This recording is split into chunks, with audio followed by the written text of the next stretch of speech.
Friends, हम लोग यहाँ पे लेकर आ चुके हैं क्लास 12 वालों के लिए जितने भी छात्र इंटरमीडिएट का कंपार्टमेंटल परीक्षा देने वाले हैं, स्पेशल एग्जाम देने वाले हैं, उन सभी छात्रों के लिए वीडियोज काफ़ी इंपॉर्टेंट होगा। ठीक है, यहाँ पे हम लोग जितने भी क्वेश्चंस बता रहे हैं दोस्तों, वो आपको एग्जाम्स में हूबहू कई सारे क्वेश्चंस यहीं से देखने को मिलेंगे।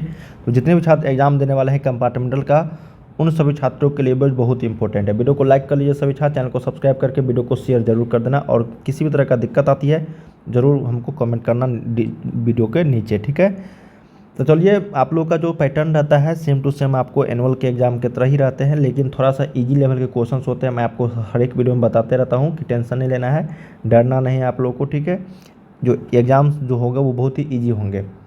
तो पूर्णांक रहेंगे टोटल 70 मार्क्स, क्योंकि आपको 30 मार्क्स जो है वो प्रैक्टिकल देखने को मिलते हैं। तो चलिए हम लोग यहाँ पर स्टार्ट कर रहे हैं दोस्तों कंपार्टमेंटल एग्जाम के लिए फिजिक्स का इंपॉर्टेंट कोर्स। तो आज का हमारा पहला प्रश्न है, अंत तक सभी देखना, एक एक चीज़ों की जानकारी मैं आप लोग को दूंगा। ठीक है, कई सारे क्वेश्चंस आपको हूबहू देखने को मिलेंगे, और भी काफ़ी सारे क्वेश्चंस का प्रैक्टिस सेट करना चाहते हैं तो ये ऑफिशियल वेबसाइट है, जाके गूगल पे सर्च करके आप लोग देख सकते हो।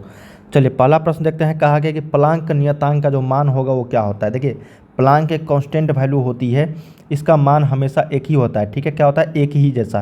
तो ये आपको ऑप्शन नंबर जो सी में है यही आपका क्या है, यहाँ पे करेक्ट है। 6.626 गुने 10 के पावर माइनस आपको 34 जूल और सेकेंड, यही आपका क्या हो गया, इसका मान हो जाता है। तो एक का क्या हो गया यहाँ पे, सही उत्तर सी हो गया। क्या हो गया, सी हो गया यहाँ पे करेक्ट आंसर। ठीक है, तो यही आपका यहाँ पे प्लांक नियतांक का मान हो गया।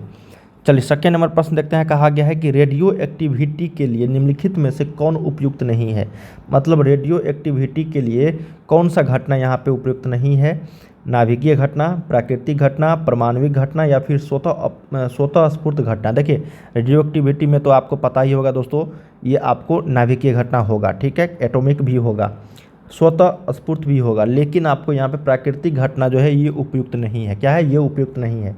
तो आपको ऑप्शन नंबर क्या हो गया, बी के साथ चलना है, प्राकृतिक घटना। ठीक है, चलिए थर्ड नंबर प्रश्न देखते हैं। कहा गया है कि निम्नलिखित में से कौन श्रेणी पराबैंगनी परिसर में है। तो पराबैंगनी परिसर में की अगर बात करेंगे हम लोग तो ये लाइमन सीरीज हो जाएगा। क्या हो जाएगा यहाँ पे, लाइमन सीरीज। तो ऑप्शन नंबर 3 का क्या हो गया, ए के साथ चलना, लाइमन सीरीज।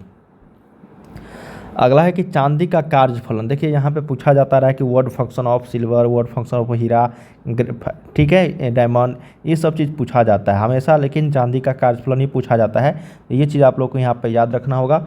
4.7 इलेक्ट्रॉन वोल्ट होता है। क्या होता है, 4.7 इलेक्ट्रॉन वोल्ट। ये 4 का से उत्तर डी आपका राइट आंसर हो जाएगी। 5 नंबर है कि अवरोध के किनारों से प्रकाश का मुड़ना क्या कहलाता है। देखिए, अवरोध के किनारे से प्रकाश का जो मुड़ना कहलाएगा उसको हम लोग बोलेंगे विवर्तन। क्या बोलेंगे, विवर्तन बोलेंगे। Option number diffraction, B correct हो जाएगा। नेक्स्ट है यहाँ पे 6 नंबर कि किस रंग के प्रकाश के लिए कांच का अपवर्तनांक अधिक होता है। देखिए, कौन सा ऐसा कलर है जो प्रकाश के लिए सबसे ज़्यादा ग्लास का अपवर्तनांक अधिक होता है। तो उस कलर का नाम है दोस्तों आपको बैंगनी। क्या है, वॉयलेट। ऑप्शन नंबर आपको बी के साथ चलेंगे। बैंगनी एक ऐसा कलर है प्रकाश के लिए जो कांच का अपवर्तनांक सबसे अधिक होगा इसमें। ठीक है, ऑप्शन नंबर बी। 7 नंबर देखते हैं कि इंद्रधनुष के निर्माण के लिए निम्नलिखित में से कौन सी घटना सही है प्रकाश की। तो इंद्रधनुष जब निकलता है दोस्तों तो उसमें जो घटना होता है वो होता है डिस्पर्सन का, मतलब वर्ण प्रकाश का वर्ण विक्षेपण जो है महत्वपूर्ण घटना है इसका, इंद्रधनुष के निर्माण या फिर इंद्रधनुष बनना। तो इंद्रधनुष बनने के लिए कौन सी घटना का होना आवश्यक है, वर्ण विक्षेपण का। ऑप्शन नंबर 7 का सी।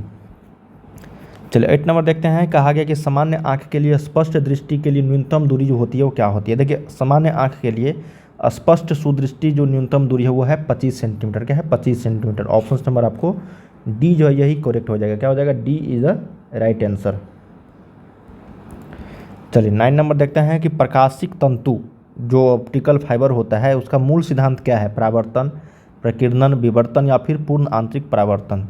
तो देखिए, ऑप्टिकल फाइबर का जो मूल सिद्धांत है वो टोटल इंटरनल रिफ्लेक्शन पे वर्क करता है। ठीक है, जो ऑप्शन नंबर आपको डी में है यही क्या है आपका करेक्ट है, पूर्ण आंतरिक परावर्तन पर आधारित है, 9 का डी। चलिए 10 नंबर देखते हैं कि दो संपर्कित उत्तल लेंसों का समतुल्य लेंस जो होता है वो क्या होता है। देखिए, दो संपर्कित उत्तल लेंसों का समतुल्य लेंस जो होगा वो आप लोगों से पूछा गया है, तो वो होता है उत्तल। क्या होता है, उत्तल होता है। तो 10 का से उत्तर क्या हो जाएगा, ए उत्तल, कन्वेक्स। अगला है हीरा का क्रांति कोण। देखिए, इससे पहले हम लोग यहाँ पे पढ़े थे आपको पानी का, ठीक है, कांच का। तो यहाँ पे हीरा का पूछा दिया है। तो हीरा का जो क्रांति कोण होता है वो होता है 24.41 डिग्री। क्या होता है? 24.41 डिग्री। ऑप्शन नंबर ए ये होता है आपका पानी का। ठीक है, ये चीज़ आप लोग यहाँ पे याद रखना होगा। ठीक है, तो यहाँ पे क्या हो जाएगा? 11 का ए करेक्ट हो जाएगी। देखिए कांच का पूछा जाता है, पानी का पूछा जाता है और हीरा का पूछा जाता है। ये तीन चीज़ आप लोग यहाँ पे याद रखना पड़ेगा। अगला यहाँ पे 12 नंबर कि सामान्य आंख लेंस का फोकस दूरी लगभग कितना होता है। देखिए सामान्य आंख लेंस का फोकस दूरी जो होता है लगभग वो होता है आपका 2 सेंटीमीटर। फोकस दूरी पूछ दिया जाए तो 2 सेंटीमीटर होगा और न्यूनतम दूरी जो पूछा जाए वो 25। ये न्यूनतम दूरी है, मतलब अल्पतम दूरी है। बहुत सारे छात्र क्या लगा देते हैं ये, ठीक है, जो गलती है आपका। जब फोकस दूरी पूछा जाएगा तो ये 2 सेंटीमीटर होगा। ठीक है, 12 का बी। 13 नंबर है कि सामान्य समायोजन में सरल सूक्ष्मदर्शी का आवर्धन क्षमता जो होता है वो क्या होता है। देखिए सामान्य समायोजन में सरल सूक्ष्मदर्शी का जो आवर्धन क्षमता होता है वो 1 + d/f होता है। जो ऑप्शन नंबर आपका बी में ए में है यही करेक्ट है। क्या है? ए करेक्ट है 13 का। 14 नंबर है कि चुंबकन तीव्रता की जो इकाई होती है वो क्या होती है। देखिए चुंबकन तीव्रता की जो इकाई होती है वो होता है आपका ए पर एम्पियर पर मीटर। क्या होता है? A dot metre inverse. ठीक है, ऑप्शन नंबर आपका सी करेक्ट हो जाएगा, एम इनवर्स। चुंबकन मैग्नेटिज्म का, ठीक है, इंटेंसिटी ऑफ मैग्नेटिज्म का जो यूनिट होता है वो आपका एम यहाँ पे ए मीटर इनवर्स। ठीक है, ऑप्शन नंबर आपको यही सी जो है ये करेक्ट हो जाएगा। अगला है यहाँ पे देखो किस तरीके से आपको सिंपल पूछ दिया जाए, सिर्फ यूनिट पूछ दिया जाएगा कभी कभार। अगला है कि प्रत्यावर्ती धारा का मूल वर्ग माध्य मान होता है। ये देखिए फार्मूला है कि मूल वर्ग माध्य मान जो होता है अल्टरनेटिंग करंट में उसी का फार्मूला है। तो ये होता है शिखर धारा का मान बटा में √2। ठीक है, जब शिखर धारा का मान पूछा जाएगा और प्रत्यावर्ती धारा का मान दिया रहेगा मूल वर्ग माध्य मान, तो मल्टीप्लाई कर देना √2 से, वही आपका क्या हो गया? आंसर हो जाएगा। तो पीक करंट बटा क्या हो जाएगा? √2। अगला है 16 नंबर कि एक चुंबक के चुंबकीय लंबाई Lm और ज्यामितीय लंबाई Lg के बीच निम्नलिखित में से कौन सा सही संबंध। अब देखो ये प्रश्न अगर नहीं पूछा जाएगा तो कौन सा प्रश्न पूछा जाएगा? बहुत ही सिंपल और रिपीटेड कई बार देखने को मिलेंगे। 16 का सही उत्तर हो जाएगा आपका 5Lg = 6Lm। क्या होता है? 6Lm। ठीक है, जो ऑप्शन नंबर आपका ए में है यही करेक्ट होगा, 6/m 5 और Lm। जो ऑप्शन नंबर आपका ए में है यही करेक्ट हो जाएगा। ये रिलेशन आपको याद रखना है। ठीक है, 17 नंबर देखते हैं कि चुंबकीय फ्लक्स का मात्रक क्या होता है। देखिए चुंबकीय फ्लक्स का अगर मात्रक की बात हम लोग करेंगे तो ये होगा आपका वेबर। क्या होता है? वेबर। चुंबकीय फ्लक्स का, मैग्नेटिक फ्लक्स का वेबर मात्रक। ऑप्शन नंबर 17 का डी। 18 नंबर देखते हैं कि विद्युत परिपथ की शक्ति होती है। तो विद्युत परिपथ की शक्ति P = VI होता है। ठीक है, तो यहाँ से हम लोग V = IR जानते हैं।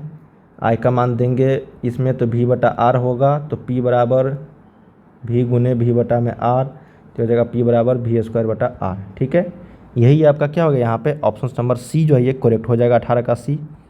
ठीक है, एक मेन फार्मूला ये होता है, उसी पर आधारित हम लोग क्या करेंगे, इस फार्मूला को निकाले हैं।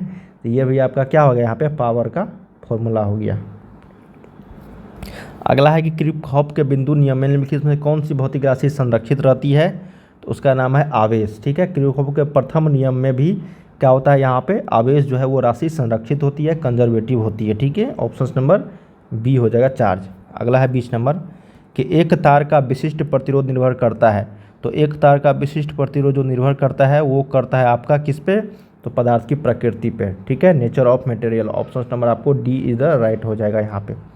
अगला प्रश्न है कि 21 नंबर की गैल्वेनोमीटर का प्रतिरोध G और वोल्टमीटर का प्रतिरोध V के बीच निम्नलिखित में से कौन सा संबंध सही है। तो गैल्वेनोमीटर का प्रतिरोध G और वोल्टमीटर का प्रतिरोध V के बीच जो संबंध है वो आपका वो V जो है यहाँ पे वो ग्रेटर देन होगा आपको G से। ठीक है, ऑप्शन नंबर आपको ए जो है ये 21 का ये करेक्ट हो जाएगा, ये रिलेशन। ठीक है, 22 नंबर देखते हैं कि विद्युत क्षेत्र दिया गया E वेक्टर और विद्युत विभव दिया गया V वेक्टर के बीच निम्नलिखित में से कौन सा संबंध सही है। तो E बराबर होता है आपका क्या होता है? -dV/dr। ठीक है, यही आपका रिलेशन बनता है यहाँ पे। प्रीवियस ईयर्स में कई बार देखने को मिलेंगे। तो सही उत्तर 22 का क्या हो जाएगा? ए। 23 नंबर है यहाँ पे कि निम्नलिखित में से किसकी वेधन क्षमता महत्तम होती है। तो महत्तम क्षमता जो होती है वेधन क्षमता वो होता है आपका गामा रेज का, ठीक है, गामा किरणें का। तो 23 का सही उत्तर डी। अगला है कि एन टाइप के अर्धचालक में मुख्य धारावाहक होते हैं।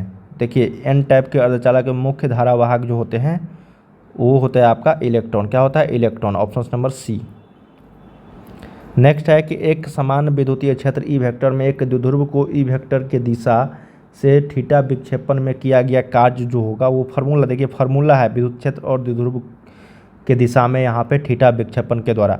तो ये जो फार्मूला है आपको तो ये याद रखना होगा, W बराबर PE into 1 minus cos theta. ये कॉस थीटा याद रखना है आप लोगों को, ठीक है, कॉस थीटा होता है। तो ऑप्शन नंबर 25 का ए। चलिए अगला प्रश्न देखते हैं कि भूत तरंगों के लिए आवृत्ति होनी चाहिए। देखिए भूत तरंगों के लिए आवृत्ति जो होनी चाहिए वो 10 के पावर 5 मेगाहर्ट्ज से अधिक होनी चाहिए। तो 26 का क्या हो गया यहाँ पे सी। 27 नंबर है कि निम्नलिखित में से कौन विद्युतीय क्षेत्र से त्वरित नहीं होता है। तो विद्युतीय क्षेत्र से त्वरित नहीं होता है उसके बारे में बताना है, तो होता है न्यूट्रॉन। क्या होता है? न्यूट्रॉन। ऑप्शन नंबर 27 का बी। अगला है 28 नंबर कि दो परमाणुओं की इस परमाणु संख्या का अनुपात 1:27 है, उनकी नाभिकीय त्रिज्याओं का अनुपात क्या होगा। तो होता है 1/3, मतलब 1 अनुपात क्या हो गया 3 हो गया। ऑप्शन नंबर ए करेक्ट हो जाएगी।